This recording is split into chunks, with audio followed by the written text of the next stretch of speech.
বিসিএনএন Bangladesh community news network little Bangladesh of Los Angeles থেকে আমি কাজী মশরুল হুদা করছি পরিক্রমা।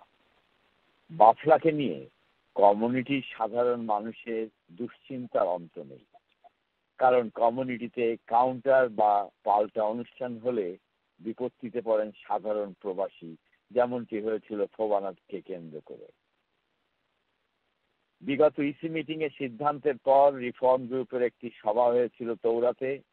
জানা যায় সর্বসম্মতিক্রমে সবাই বাফলাতে অংশগ্রহণ না করার সিদ্ধান্ত নিয়েছে, আর কোনো মিডিয়েশন গ্রুপের সাথে নয়, সরাসরি ক্যাবিনেটকে রিফর্মের সাথে কথা বলতে হবে। এরপর কর্নেল ওমর হুদার ইমেলে জানা গেছে আসল মিটিং মিনিট বেশ কিছুদিন নীরবতার পর দু একটা ইউটিউবে কর্মসূচির সংবাদ পাওয়া যাচ্ছে। ফান্ডরাইজিং ডিনার থেকে বেরিয়ে আসা দুটি শব্দ কোয়ালিটি এবং কোয়ান্টিটি নিয়ে ঝড় বয়ে যাচ্ছে।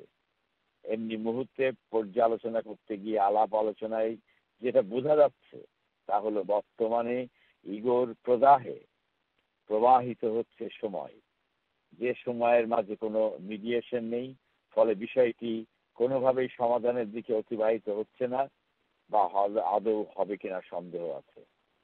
বাফলার কর্মকর্তাদের সাথে আলাপে যেটা আমরা প্রতীয়মান হয়েছি তা হলো বিগত ইসি মিটিং এর সিদ্ধান্ত অনুযায়ী প্রক্রিয়া মোতাবেক তারা এগিয়ে যাচ্ছে উইথ অর উইদাউট। তারা বলেছেন বাফলার সদস্য হওয়ার জন্য সকলকেই আবেদনপত্র জমা দিতে পারবেন গঠনতন্ত্র অনুযায়ী, তবে প্যারেডে যে কোনো সংগঠন অংশগ্রহণ করতে পারবেন, তার জন্য কোনো রেজিস্ট্রেশন ফি দিতে হবে না। প্যারেডের লক্ষ্যে তাদের কাজ অব্যাহত রয়েছে, অন্যদিকে মনোনিবেশ করা থেকে বিরত রেখেই এগিয়ে যাওয়ার প্রক্রিয়ায় কাজ করবেন বলে মনে হয়েছে, তবে ফটক উন্মুক্ত রয়েছে বলে জানা গেছে। অপরদিকে অ্যাটিটিউডের দফাতে আটকে গেছে, তা না হলে নিজেরাই প্যারেড করবে। ইতিমধ্যে জনাব কুদ্দুস খান রিফর্ম প্যারেডে মন্ত্রী আসছে বলে খবর ছেড়েছেন। এখন যদি দুটি প্যারেড হয় তাহলে ফোবানার মতোই হবে।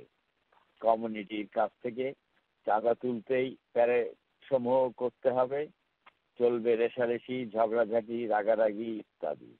অর্থ সংগ্রহ নিয়ে চলবে নোংরামি, মধ্যে পড়ে কমিউনিটির সাধারণ মানুষ দোটানাতে পড়ে মাছের মতন ভেজে যাবে।